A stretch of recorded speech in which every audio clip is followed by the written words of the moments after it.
What's up, geniuses? Welcome back to For the Record. I'm your host, Markman. 2 years after dropping his Grammy Award-winning album, Igor, Tyler, the Creator, is back with his latest project. His album, Call Me If You Get Lost, features artists like Lil Uzi Vert, Lil Wayne, 42 Dugg, Pharrell Williams, and is hosted by DJ Drama, so we get that Gangsta Grillz feel. We're here to talk all about it. And of course, I brought some friends with me, some very, very close, some very, very special friends who are knowledgeable about the space. I got my Genius fan first up. He is the host of Genius Live. I'm talking artists like the Kid Leroy, Serpent with Feet, Vori, Mariah the Scientist, Pierre Bourne. Our latest Genius Live with MXM Tune is happening this week. You've also seen him on the Cosign Live on Twitch. We have Genius's senior correspondent, Jacques Morel. Jacques, what's up, man? Hey, thanks for having me. Very happy to be here to talk Tyler.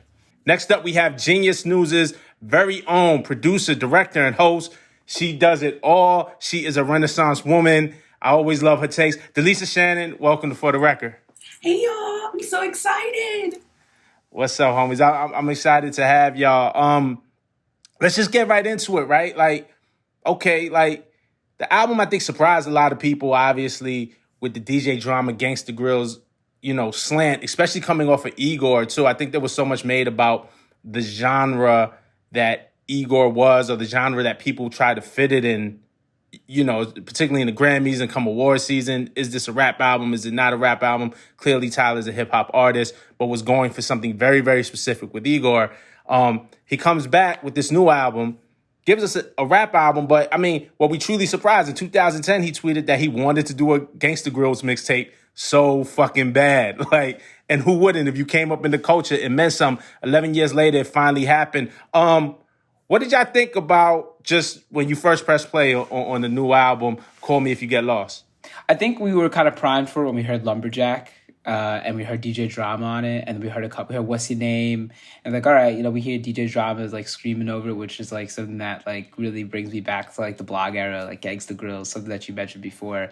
And I feel after listening to it through, it didn't feel I think what makes a Gangsta Grillz project is the lyrics and the bars, the beats, and the really gritty mixtape feel of it. And one of our colleagues was talking about the mix of it. So it felt like Tyler's take on a Gangsta Grillz project, if that makes sense, right? This is you could tell that DJ Drama didn't have the last say in how it would sound, and that Tyler's the one that had the last say, but I thought that made it even better. And I feel in terms of what happened with Igor and how people could not decide whether or not it was a rap album or not, it almost feels like this is a huge troll. It's all right, you didn't think the last one was a rap album, now I'm going to give you a rap album. So yeah, it was great. Coming off of Igor, what were you expecting, Delisa?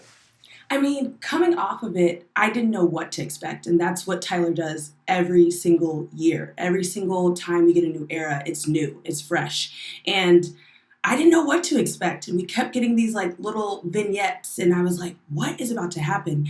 And I think what's so beautiful about this project is I feel those Gangsta Grill, kind of the blog era, was a showcase. It's a culmination of the best and the baddest. It's what I do to the top and fullest extent. And I think that's what we got. I think we got traits from Igor, Flower Boy. We got we got everything, and we got it in this project, and he was talking his shit, and I loved it. Yeah, he was definitely talking shit. I love the inclusion of DJ Drama. I always say this, man, the salute to Drama. I feel he took bullets for the entire industry. Obviously, mixtapes were very, very important to the industry as a whole, and once the music industry decided it wasn't important anymore, they go and sick the feds on Drama, and he had this Fed case, was something that everybody was doing. Drama, Don Cannon, those guys took a lot of the weight for it. So for Drama to kind of come back from this unemerged, with Generation Now, and he has his own artist, and then come back and still do his mixtape thing, but as an official album, in a way with Tyler, the Creator, is really dope. So, and props to Tyler to recognizing that. He actually gave Drama a shout out when the album dropped, and he said, I love it, DJ Drama. I love you. What you did for rap is phenomenal. And I can't disagree. Right off the bat, let's just get into it. Some of the favorite songs, some of the things that stood out for you right away, Delisa. What stands out as your favorite? Sweet. Okay, let's just talk about it. The instrumentation that Tyler puts on every single project is he builds a world. In my mind, when I I waited until I could drive and listen to the project because I really wanted to feel it in that way, because there's nothing like getting in a car and listening to a project. It's like the sounds are just on another level. And when I like needed to veer over and stop, I was like, this is Pharrell, this is Quincy, this is Isaac Hayes. He's like building this huge masterpiece. And Sweet made me like stop. I was like, hold on. Let me run that shit back. Like immediately. So Sweet was, Wilshire, I've never been on Wilshire, but I feel like it would sound like that. You know what I mean? Like that's how it felt to me. It felt like this groove. It felt like this ride. And I think that's what's so beautiful about Tyler, is that he creates these scenes and you just are completely immersed in this world. You know what I mean? For however long it is, whether it's 2 minutes, whether it's a little, where he's talking about blessed and he's talking about all the things that are happening, we're immediately immersed in his world. And that's what he does best. And I feel like Sweet and Wilshire were like chef's kiss, culmination of all of that coming together. Yeah, I think for me, it's Manifesto, definitely, because I feel like a lot, it's like Tyler's become one of those rappers where it's like, okay, you like listen to their music for an update on their lives, because like they are so removed from just the general pop culture. So like, as compared to like listening for like lines here and there, when you listen to like Lil Baby or Lil Durk stuff, you listen to like, here's one line that updates me in the life in like a sea of flexing, right? But like Tyler's like, all right, I'm gonna give you a whole song that's like kind of giving you my response to what I went through last year with Black Lives Matter and like what I was doing, how much I should have said, or like him talking about like reflecting on the fact that he was canceled before Twitter fingers were really like a thing, right? Like I thought that was really into that. Lumberjack I was into as well. Juggernaut I liked a lot, but I also feel like with Juggernaut, I feel like Tyler kind of got lost in his own song. But I was mostly excited for the Skateboard P-verse, which was really, really awesome, right? And, to kind of get that. Rise was really good too. And like, for as problematic as NBA Youngboy is, his, What's Your Name verse I thought was great. It was one of the standouts of the album. I'm not even the biggest NBA Youngboy fan, but like I was super into that verse. That was an interesting song to put him in, just with the H-Town sample and the real kind of R&B lane, but it really fit. I want to go back to Manifesto. You brought up Manifesto, and you're right? Because it's interesting because it finds Tyler reconciling with his past, some of the controversial things he said, like, internet bringing up old lyrics, like I hide this shit. What's your address? I could probably send you a copy, bitch. Like, and that's still kind of the brash Tyler, but he walks it back too and talks about the things he used to say about Selena Gomez, and how he apologized to her when he's seen her, but then still adds like his humor in it. Like even in him opening up, he's still very much Tyler, where he was like, oh, I was just trying to fuck Justin then. So, you know what I'm saying? It's still this very like open and honest, but he could still laugh at it. But it was interesting to see him talk about how he wrestles with his response to the Black Lives Matter movement, especially in 2020, and how he's judged on that, right? And I'm just going to read out some of these lyrics because I thought they was really powerful. Black bodies hanging from trees. I can't make sense of this. Hit up some protests, retweeted some positive messages, donated some funds. Then I went and caught me a necklace. I'm probably a coon, and your stand is based on this evidence. Am I doing enough or am I not doing enough? I'm trying to run the baton, but see my shoes in the mud. I feel like anything I say, dog, I'm screwing it up. So I just tell these black babies they should do what they want, which is like it's just so powerful to me. Like you could see him really wrestling with the what should I do? I want to do the right thing. Maybe I might be judged this way, but his message has always been clear, was like follow your heart, follow your creative spirit, and especially do what you want. I feel like also, right, we talked about this a lot last year, Black joy is a form of resistance as well, and a form of protest as well. So the way he delivered that message was so dope to me. Yeah, I agree. I feel like, and I also feel like though Tyler he's gonna forever. He's like you said, he's not hiding it, right? And I think it was a colleague of ours. I think it was Chris had asked, will he ever get fully called out for the stuff that he said on Goblin and before that? And it's like, no, not necessarily, because like it's not necessarily hurting him. He already kind of created this image of someone that says these crazy things, that says these rash things. And then we were able to kind of like with Flower Boy and him kind of coming out and being more open about how he was queer, like we were able to kind of like add some more context to it. but like it was almost like he almost put himself in a position where it's like no matter what he says, people aren't going to take him seriously. So it's like almost like that's like the cross he has to bear for the things that he said back in like 2011, 2012, and 2013.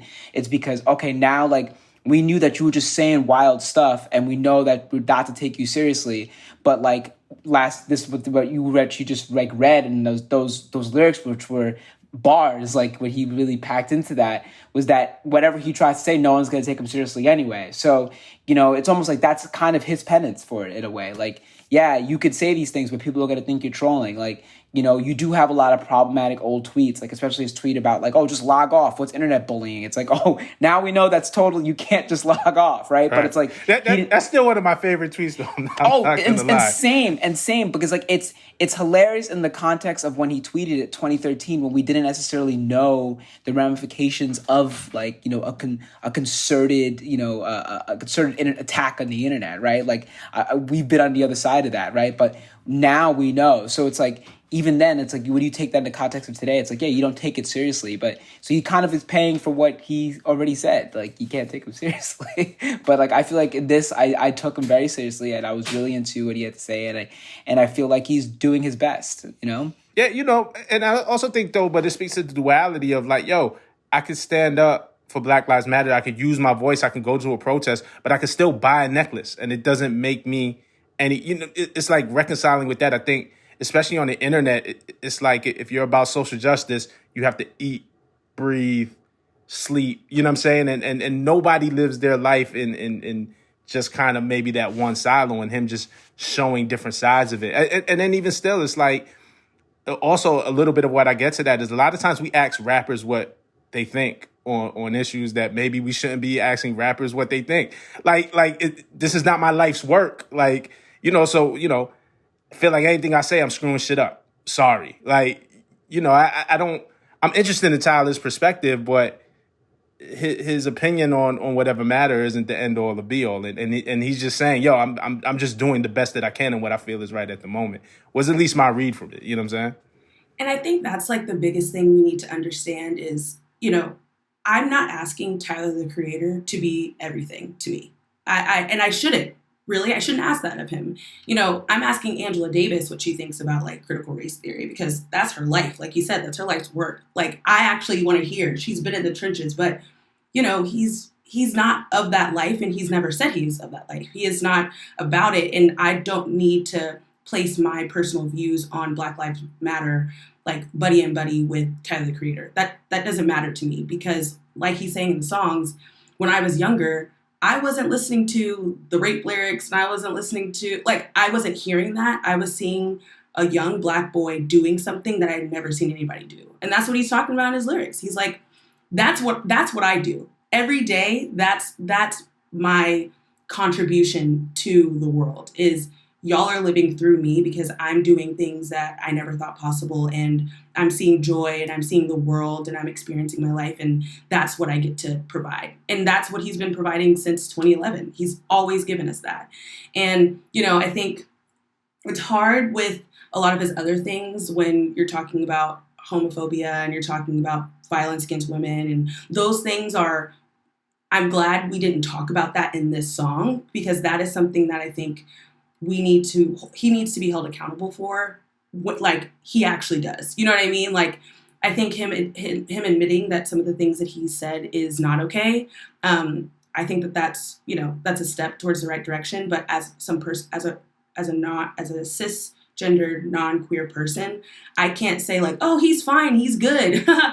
He's just trolling. That didn't affect me personally. You know what I mean? So I'm glad that this was more about that period of time. And I think as he develops in his career and more accountability is had on those fronts, we can have that conversation. But I'm really glad that this song was strictly about that because we can't comment on that because we aren't the people who have felt those things. And accountability is important.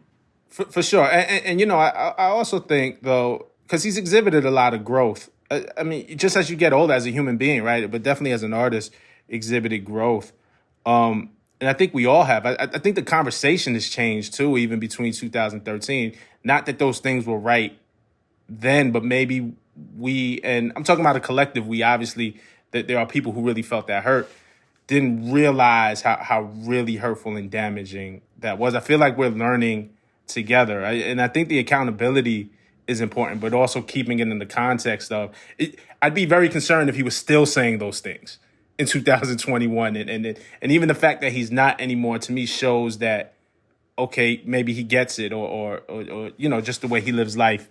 And I don't think it's a fear of being canceled, because some people, it's out of a fear of being canceled, so they hide who they really are. And at least with Tyler, what I think and what I hope it is growth. It feels like growth. I want to get into some other things on this album.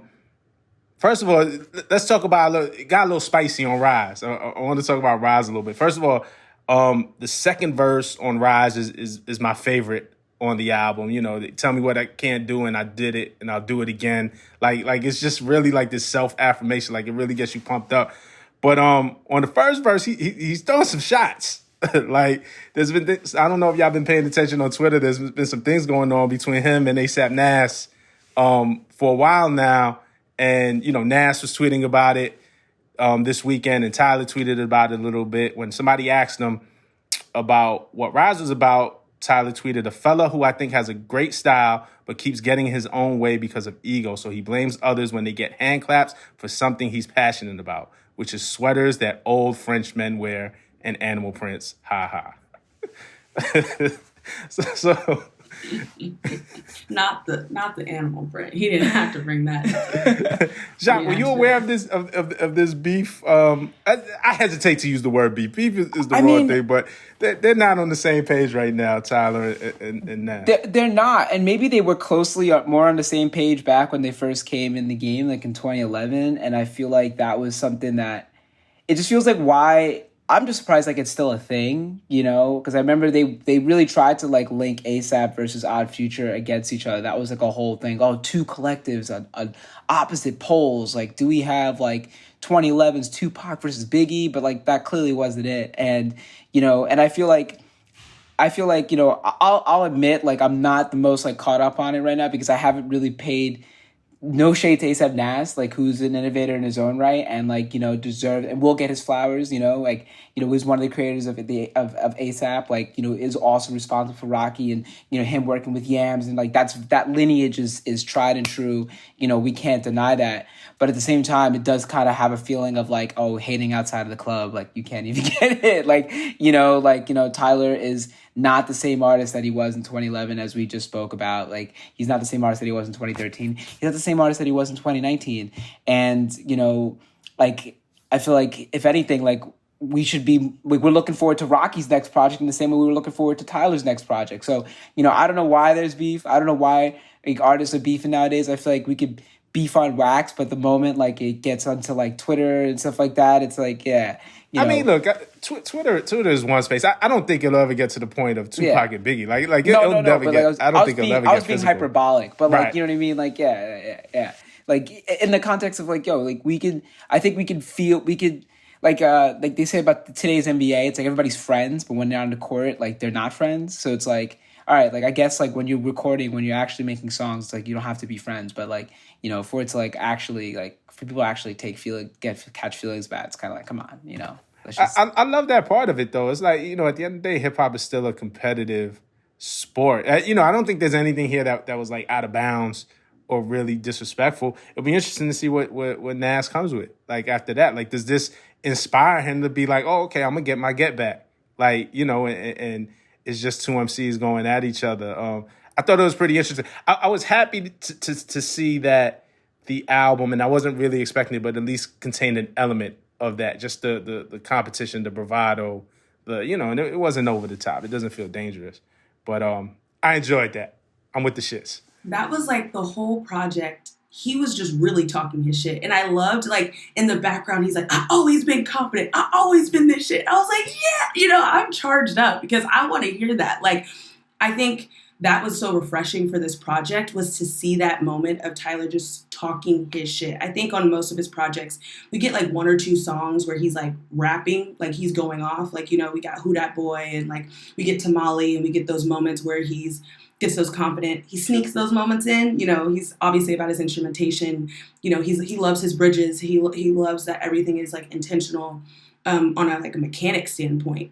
But I feel like for this project, especially having Gangsta Grillz, like all those moments when he's talking his shit, like the intro, and DJ Drama's like, now you see what we on. And that's what we're on the whole project, the whole time. I'm getting that in the background. Yeah, he's talking about love. Yeah, he's talking about holding hands. But he's also like, no, I'm about this shit. And y'all think that I'm not, but I'm about to tell you for this project that I am that, and you will remember. And I love that. I was so happy we got that. For me, right. And that was really almost like 80% of the album, like the first chunk of songs was really just him being on his shit, you know, Lumberjack, Rolls Royce pull up, Black Boy hop out. Like, it was just him really, really on his thing. And even him, the connection to cars, him saying that he bought the car to celebrate the Grammy win because he didn't really know what else to do. You know, it's more than just a trophy. He really brings us into his psyche. But I love how when the album closes, the weight that's on Wilshire at the bottom, like just the storytelling that he goes through is the heartbreak. It's the guilt of this love triangle that, you know, he's created, or at least like a main catalyst on. And he goes back and forth, right? Because at certain points, he's like, yeah, like, I'll take your girl. And then at other points, he's like, yo, that's my friend, and he doesn't deserve this. It is really dope to see him struggle. Well, it really feels like his heart was broken. So that's not the dope part. But the way that he let us in and seeing the internal struggle that he was having in this love triangle, I think that's like the anchor to the album, and it really like grounds everything, and then makes everything we heard that came before that song just like the payoff. You know what I mean? And also, like, it's funny because he rapped about similar themes on like Igor too, like being like left out, being like in like a love triangle. Or I remember, I think it was on Igor, was like almost like being with someone, you know, being with another, what we presume is a man, and like them being in the closet. And then like even here in this album, him talking about how he has to hide all of his relationships with people. And the thing that was like most amazing to me that I was listening to, like as a queer like black boy just like Tyler, is that like in 2013, in 2005, in 1995, right? Like these rappers were not rapping on songs with someone who was professed and out in the way that Tyler is right now. And part of the reason why Tyler wasn't out in 2013 is because of like, you know, maybe he hadn't come to grips with it. Maybe this is something he was learning about himself. But the fact that like Tyler was on a song with West Side Gun, the fact that he's on a song with Freddie Gibbs, the fact that he's even doing something with DJ Drama, hip hop is super hyper masculine. And like even now that like artists like Lil Nas X could be so big, is still radical, is still new. And like for him to like rap, like even like I think it's like a song with Pray for Paris, like he's rapping about a man the whole time. And I'm just like thinking to myself, like, if you would have played this verse for West Side Gun and like, you know, when he had just got out of the clink, what would he have thought about it, right? Like it's just like now it's like there's just like this growth, and just like this growth and this past due acceptance with something that like shouldn't have always not been pushed to the side. And like I feel like that's something that I also got from this project as well. And you know, just it's not even as normal as like you I feel like it's just great to listen to and not know whom he's talking about, because in many ways it's like none of our business. So he talks about that too. He was like, I don't want to open up like this because this is my life, and it ends up just fodder or gossip for other people. People have thoughts. It's for other people's thoughts. You know what I mean? Like it's like I don't want to expose you to other people's thoughts. It's like and that's real. And that's real. Like it makes us think about like how like the majority of us are all living in a world where we're like oversharing on social media. But, you know, there's a number of like, you know, like stars like Tyler, you never see them on social media. You wait for albums to drop, so that's where you can find out more bits of their life. So it's like, oh, like they already have the eyes on them, so they don't need to like, you know, you like kind of like I said before, we listen to this album to find out more bits of what's going on in Tyler's life. Like when Jay drops something, I can't wait to find out what's going on in his life, because other than that, you don't see it. Like, you know, it's something with Beyonce. So it's just like, you know, I feel like it's that level of stardom and and it's just so mature. Cole's a similar way. You know, like Nicki's another way, is a similar way too. It's like you listen to find out what's going on, like what's going on, like it update me essentially. And I feel like this is like, this is perfect for that. So yeah. I also love that I feel like every project from Tyler, like he gives us this beautiful love story. Like, we could go back and some aren't as beautiful, right? But like, I fucking hate you. But it's that same kind of like paradox. Like he's constant, like She with Frank Ocean.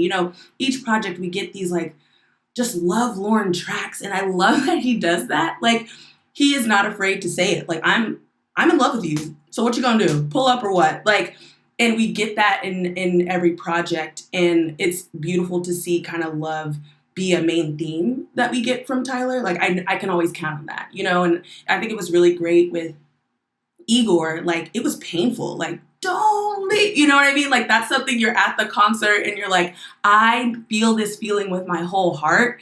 And I think he continues that, and that's why I think I love this project so much, is that I'm seeing so many traces of all of Tyler's work. I mean, everything's new and fresh, but it's still true to the main tenets of the music that Tyler creates, the world that he creates. Like he's going to talk his shit. Yes. He's going to talk about his mom and potentially talk about his dad. Yes. He's going to talk about love. He's going to talk about cars. He's going to talk about heartbreak. And that is who he is. And that's what we get in every single project. It may sound different. We may get synths on one project. We may get flutes on one project. But those core tenets of who Tyler is and what the music he creates and that world that he's built, we're getting that in every single project. So I love that he gives us love. And I know love is hard, love is beautiful, and I think we get that in every single project. I want to get back to a point that Jacques was talking about, because obviously hip hop historically has been very homophobic, and would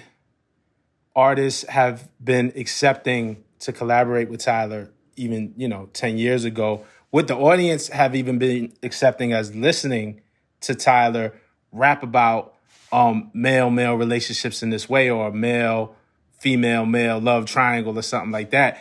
But it, like, one, I think it's growth of us, and I had said this earlier, where I think that we have more tools today to empathize and express and maybe not as fearful and more accepting, and I hope we're moving towards that. But then, I mean, when you just talk about Tyler as a rapper, like, he just says some fly shit. Like, I don't care if he's talking about a male or a female. Like, that was just a dope way to get your shit off, like on Corso. And it's so funny because I think he foreshadows Wilshire early in the album, right? But on Corso, when he was like, he ain't talked to his bitch in 3 days, it ain't got to be this way, I'm down for the threesome. Like, that's just some, like, who says that?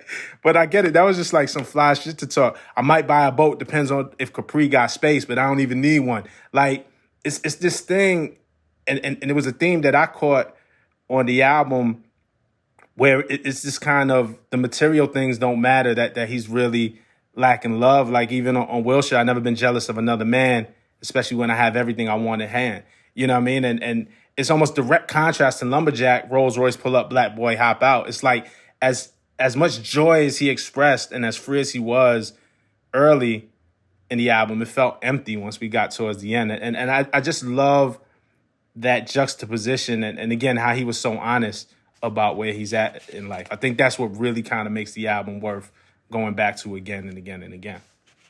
I think my favorite moment is, he was like, people be saying bros before hoes. He's like, nah, I'm trying to hold somebody's hand. Like, and I was like, yes. I know we talk about hot girl summer, but like, please hold my hand. Let's talk. And then that goes back to the MCing shit, the hoes hold somebody's hand, like, just the wordplay of it. Like, I don't care what he's rapping about. Like, he could fucking rap. You know what I'm saying? And then, in a lot of ways, me not being queer, right? Not coming from that community, being a fan of Tyler just opens up my perspective even more, just listening to him express the way that he does. And that's not necessarily his job to do that, but I'm appreciative of when he does it. It opens up my world way more than maybe what it previously was. It made you ask the question, it's like, okay, what were the conversations that were going on in the booth after Tyler delivers West Side Gun that verse, right? Like he's like, he's 6'5", I'm a munchkin. Like, you know, when he's like talking about like another man in that way, and like, you know, because like we know, like, you know, to be crass about it, I know these niggas. You know what I mean? Like I know what the conversations they're having. Like I know what that barbershop conversation's like. I sat in the chair when these people were talking about these things, and like, you know, and I've been in these studios, I've been watching these verses like laid down. Like, you know, it's like super hyper masculine, super high bravado, but like, you know, it's almost at a point where it's like, no, like it's like gets so big that you can't deny it. You know, and I also feel like that's like part of like what this project was for Tyler, was like, okay, like y'all are gonna act like my last album wasn't a rap album, and it was a pop album. Like, let's be completely real with you, it was a pop album. But did he want us to listen to it as a rap album? I felt like he didn't want the rap space. That's what I'm saying. He didn't, and he didn't, and he still got he still got the best rap Grammy for it, which, like, you know, even he called out was kind of like a backhanded compliment in a way. And like, you know, it's almost like funny to me because it's like, this is like, what if this is like just one giant troll on DJ Khaled? like you know, Khaled like gets mad about like him winning over him, but he's like, I'm dropping an actual rap album that we don't know what, like, you know, the next 6 months we're gonna find out. Like, there's a lot of dope rap albums that have come out in the last like couple months, like, you know, so we'll see. Like, I'm sure Cole's will be up there, but like, this is definitely a contender. So it's like, you know, like, what happens there?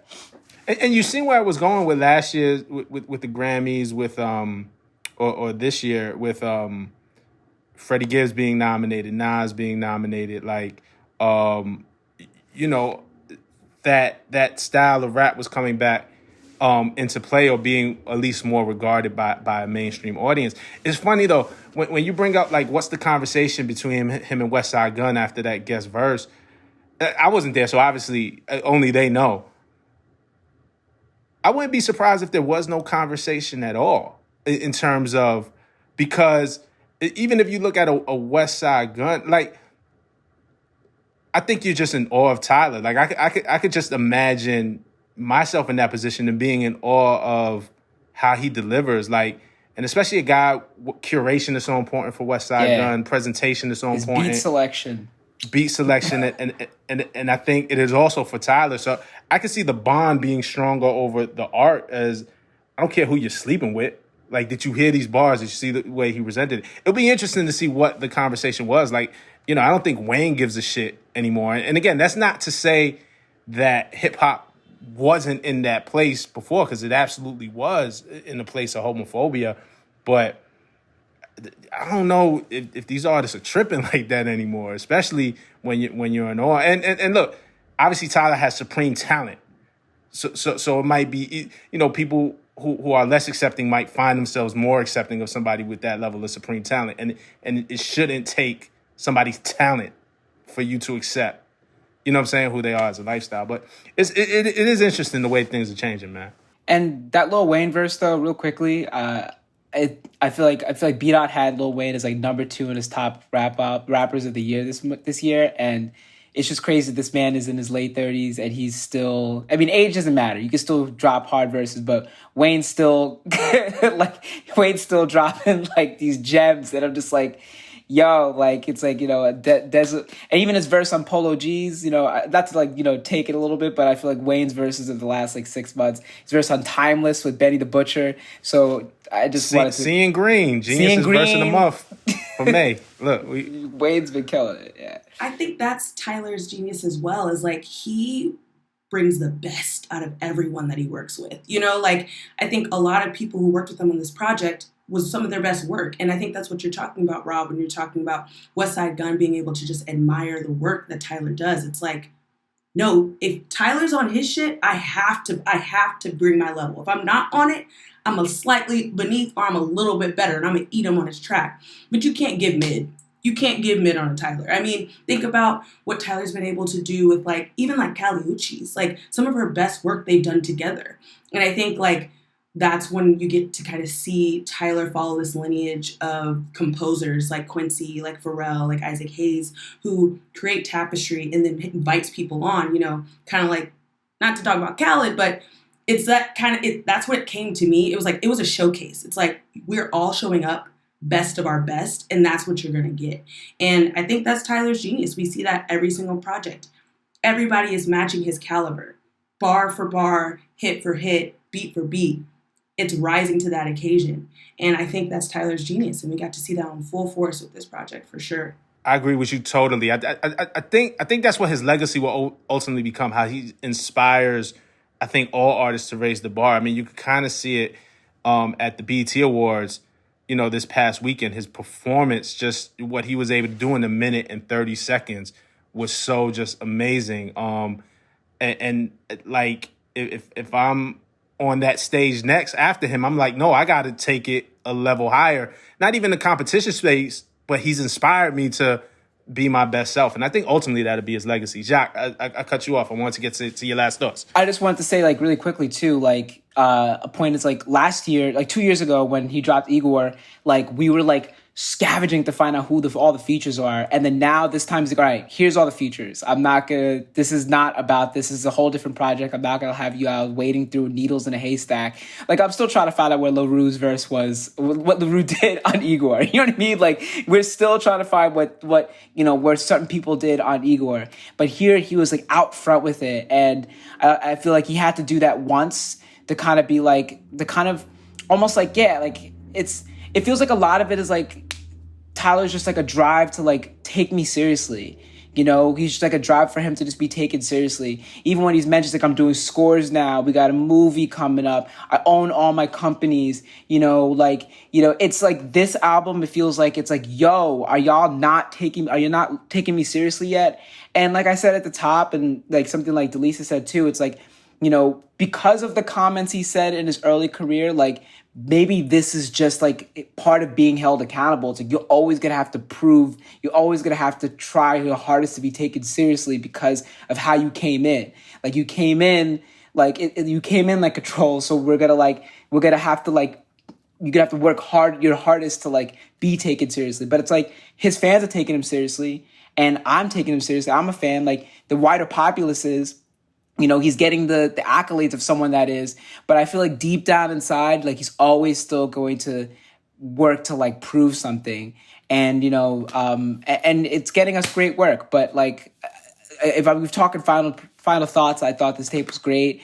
Like, Lisa, you were right. Like, I had to ride around with my bike listening to it in order to like really fully engage it, to listen to like every single word. And like, that's awesome. And, you know, normally you would save those like ride around when I listen to every single word for DJ Drama, for Gangsta Grillz projects. You know what I mean? Like, Dedication 2 drops, I'm like 16 and, you know, I'm like walking around my neighborhood listening to it because I want to make sure I hear every single word, you know, like, you know, so I feel like Tyler really dropped one of those projects where it's like, you can't just like put it on as like, you know, tapestry. You need to like actually sit there and discern and like, you know, pick up stuff. Like, in this conversation, I'm hearing bars that like I only heard half of when like my 4 or 5 listens this weekend. So it's like, there's still more to come. There's still more to get to it. And, you know, a lot of music comes out as just content nowadays, where it's just meant to just be played in a playlist and whatnot. But like, because of the transitions in this album, like, you can't even listen to one song out of place. So you got to listen to the whole project, you know? So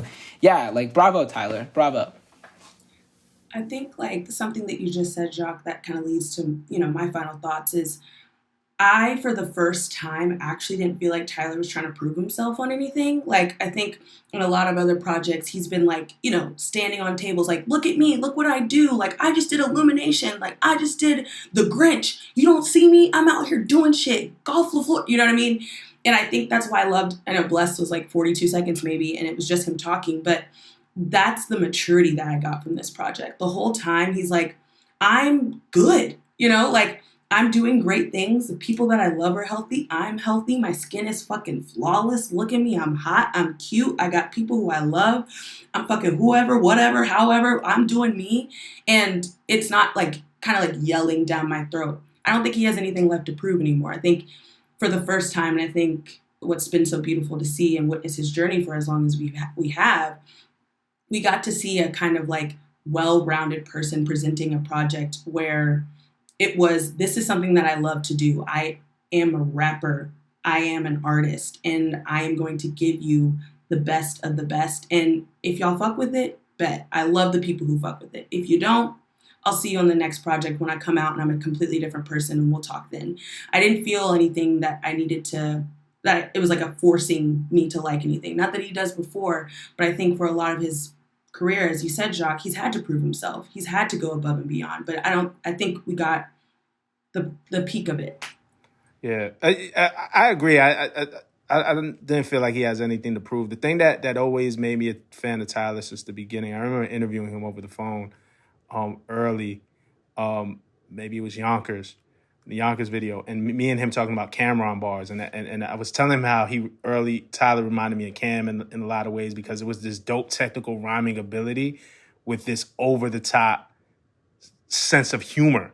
You know what I'm saying? So it reminded me of Cam, and that's how it read to me, and he and I talking about Cameron bars. So I was always a fan of Tyler. I'm not, and his rapping ability, I'm not going to lie, I was maybe not confused, but disappointed. I hate, and this is not a Tyler thing, I hate when people kind of talk about rap like it isn't like really hard to do and like really in our skill. And I wasn't sure, even with Igor, I'm like, oh, is he moving out of the space of rap? Like, has he lost his desire to rap? And this project showed me not. Like, he obviously still has the passion for it. He just gives us different chapters and different looks, and sometimes I'm on this and sometimes I'm on that.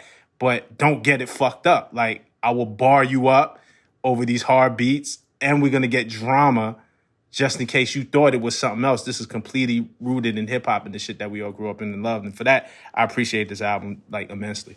And I really hope that like Tyler's working with Westside and Freddie, and like, because Tyler has a whole slate of fans that wouldn't necessarily listen to like a 38 Special or a Benny the Butcher, or even a Rock Marciano, right? So it's like, or even a Drake. Yeah, they like, right? Even a Drake, right? And but I know what you're getting at. Yeah. But like, in the sense that it's like, like, I really hope that like this causes fans to like, Tyler's fans to go and be like, because a lot of people like to be like, oh, it's just hip hop is dead, it's all flat, and it's like, no, like there are dozens, like Rob, you being one of them, there are dozens of rappers that are out there that are putting tons of substance to their lyrics, and like that you're not listening to that like there are all these rappers that are out there doing it, and like Tyler working with them is a way to kind of introduce like his fans to them, because something that I'm seeing in all the Reddit threads is like people just like being thankful for Griselda. You know what I mean? Thankful for just like Conway the Machine. Thankful for like, for Armani Caesar. There are rappers that are doing this. And like, Tyler's almost like, you could tell what he's listening to.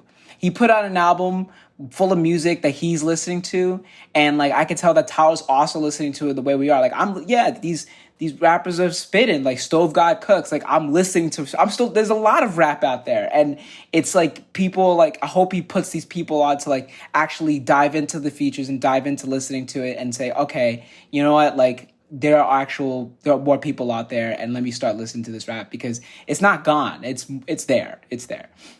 Amen to that, Jacques. I think that's an excellent point. You also threw my name in there. I get weird once that promotion starts happening. So it's a perfect time to rap right there, man. We getting out of here.